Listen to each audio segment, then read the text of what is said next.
जासू गांव में अवैध कब्जे का प्रयास, दर दर भटक रहा शिक्षक, पुलिस मौन। हरदोई जिले के पुलिस थाना क्षेत्र बघौली के अंतर्गत ग्राम सभा जासू गांव में बुधवार की रात को शिक्षक की जमीन पर अवैध कब्जे का मामला प्रकाश में आया है, जिसमें शिकायत के बाद भी पुलिस ने कोई कानूनी कार्रवाई नहीं की तो मामला कप्तान तक पहुंच गया और अब मामले की जांच शुरू हो गई है। आपको बता दें कि बघौली थाना क्षेत्र के बिबोना गांव निवासी जूनियर हाई स्कूल जासू के इंचार्ज प्रधानाध्यापक मंजेश कुमार ने जासू गांव के रहने वाले संदीप कुमार, जसकरण, रविंदर, संजय और रामशरण पर खेत में दीवार बनाकर अवैध कब्जा करने का प्रयास करने का आरोप लगाया है। आपको बता दें कि मंजेश कुमार इस बारे में बताते हैं कि उन्होंने हाल ही में वो और उनकी पत्नी दोनों ही सरकारी नौकरी करते हैं और दोनों ने बड़ी मेहनत से जो पैसे कमाए थे और कुछ लोन भी लेकर के जासू में खेत खरीदा था, लेकिन गांव के कुछ लोगों को ये रास नहीं आया और कुछ खुरापाती तत्व उससे जुड़ गए, जिससे अवैध रूप से कब्जे का प्रयास करने लगे।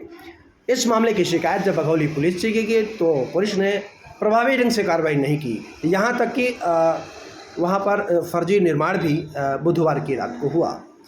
पुलिस का कहना था कि राजस्व से जुड़ा मामला है, जबकि इस तरह से राजस्व से जो मामले जोड़ते हैं तो हर मामला राजस्व से जुड़ा होता है तो हर जगह अवैध निर्माण हो जाएगा तो क्या होगा। इस तरह की तमाम चर्चाएं भी लोग करते देखे और सुने गए।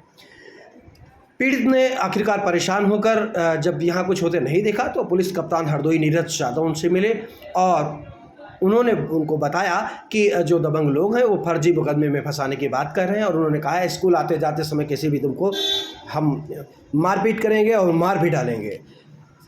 इसके चलते चूँकि वो सरकारी शिक्षक हैं, वो सहमे हुए थे और सरकारी कार्यों में बाधा भी ये लड़ाई उनके लिए बनी हुई है और ऐसे में लोग उनको गाली गलौज कर रहे हैं और मारपीट पर आमादा हैं, तो जाहिर सी बात है कि शिक्षक भी सहमा हुआ है।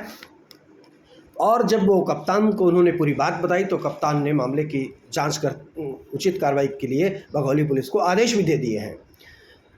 इस बारे में पीड़ित जो इंचार्ज अध्यापक हैं, प्रधानाध्यापक हैं मंजेश कुमार, वो परेशान हैं, इधर उधर अपनी बात कहते हुए घूम रहे हैं।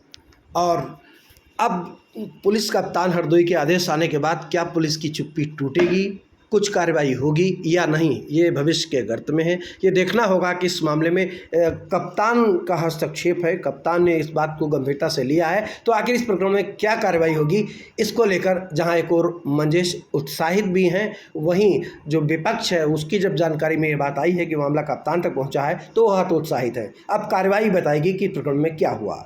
मैं मंजेश कुमार गौतम उच्च प्राथमिक विद्यालय जासू विकास क्षेत्र हिरोरी जनपद हरदोई में इंचार्ज प्रधानाध्यापक के पद पर कार्यरत हूँ। विद्यालय में अकेला हूँ, मेरी पत्नी भी सरकारी जॉब में है। हम दोनों पति पत्नी मिलकर के उसी जासू ग्राम सभा में ही जासू गांव में मैंने कुछ जमीन खरीदी है, जिस पर गांव के लोग ही दबंग मुआफिया लोगों ने अभी कब्जा कर लिया है और उस कब्जा को छोड़ने के लिए वो तैयार नहीं है, जो कि मेरी ज़मीन कृषि योग्य है।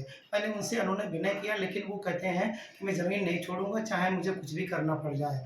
और उन्होंने बोला कि अगर आप यहाँ पर कुछ करोगे तो तुमको नौकरी करना सिखा दूंगा, नौकरी नहीं करने दूंगा, तुमको जान से मार दूंगा और तुम्हारे खिलाफ झूठे और फर्जी मुकदमे फंसा दूंगा, तुम नौकरी करना भूल जाओगे, तुम्हारी नौकरी ही ले लूँगा। तब इस बात को लेकर के प्रार्थी बहुत परेशान है, बहुत डरा हुआ है। इसकी प्राथमिकी मैंने थाना बघौली में इसकी सूचना मैंने थाना बघौली में दी, जिस पर पुलिस ने अच्छे से उसको गंभीर रूप से नहीं देखा। जिसके बाद मैं जब पुलिस ने नहीं सुना कुछ तो मैं कप्तान साहब से मिला। कप्तान साहब ने बड़े अच्छे से मेरी बात सुनी और उन्होंने कहा कि तुम्हें कोई आपत्ति नहीं होगी, मैं और आपकी समस्या का निदान होगा।